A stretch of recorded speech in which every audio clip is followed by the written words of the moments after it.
From Vinegar Syndrome on Blu-ray, we have from 1980 Scared to Death, which is a movie that I've been wanting to see for a long time, but I'd forgot the title of it. And when it first arrived, I didn't realize what it was about. Even the monster on the front didn't even click for me. But it is the original to the Syngenor, which is a movie I watched around 2009, 2010 ish. This is a Synapse DVD. Never got a Blu ray release, but nonetheless, from Vinegar Syndrome, we have the original. And if you've not seen this, it's basically this mutated thing escapes from the lab and is basically looking for the ideal woman to mate with. But before we can figure all this out, the police just think a guy's running around killing people and think it's a sadistic killer, and they can't find a pattern for it, so they go get this like little wacky, like retired police guy or detective guy who's wanting to write, be a writer. But now he gets dragged into this. Now, one of the interesting things is like people like the characters in this. I think our main detective guy is interesting. What I do find a little distracting is like originally he kind of teams up with this girl and he kind of hits her car at the beginning of it. It's how he kind of becomes associated with her. And of course, she's got a connection to the lab and all that as well, where all this is going on.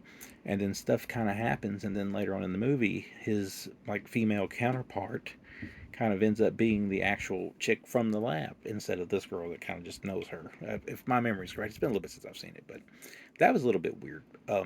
Outside that, it's basically it's kind of like paced together like a slasher, and the monster's cool. Um, like I said, it's low budget, but they work good with what they've got. Um, the plot's ridiculous, which I think is great. Some people kind of just show up for the purpose of just being killed.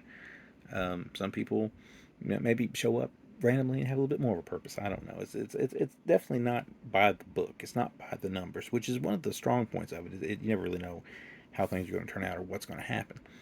Um, Probably better than the sequel, even though the sequel had much better budget behind it and all that. Um, there's just like an 80s feel to it, which is from the 80s, obviously, but there's that tone, that feel to it that I think in the thick of things kind of makes it what it is. And, yes, it kind of drags in some portions, but I think whenever it's good, it more than makes up for the slow parts when it actually gets the wheels running on it.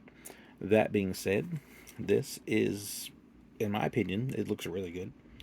Um, this is, some of Vinegar Syndrome, they always do good on their work. And when you open it up here, you'll see you've got two things going for you here.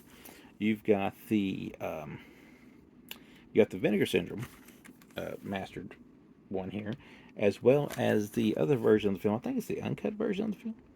That is, let me make sure. Let me get this right, because if you get it wrong, people get upset. Is a previously restored alternate version, which was not done by Vinegar Syndrome.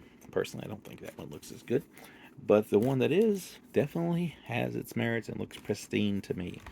Um, of course, that's the disc there. That's what the alternate artwork looks like. I've got one arm here today, folks, so I might drag it out for you anyway. But let's just go ahead and get to the back there. You can look and see the list of extras here. Personally, I feel like the alternate cut of the film is probably all you need, but you do have the newly scanned restoration in 4K from its original 16 millimeter. So this thing looks pretty good for 16 millimeter. Commentary track, a making of, which love the making of. I watched this one actually sometimes. I'm not really keen on watching a lot of making of, but I watched this and I was very kind of fascinated with the story of how this came to be. Locations, the Dracula Party Scared Death music video, reversible sleeve, and of course subtitles. So yeah, it's I'm giving it a 3.5. A little slow in spots, but I feel like most people are going to enjoy it. As a matter of fact, I'm pretty sure that this was the original cover that it came with, and I flipped it to the alternate cover, which is this. But I like this better. So yeah, that's out now from Vinegar Syndrome. Looks good, sounds good, and hey, if you can still get it, you can go check out the sequel, which I feel like maybe isn't as good. Maybe it loses a little bit of the heart with the budget, but still something that would be nice if Synapse, if you still have the rights to this, maybe put this out on Blu-ray so we can have it with the original. So, Vinegar Syndrome is where you can get it.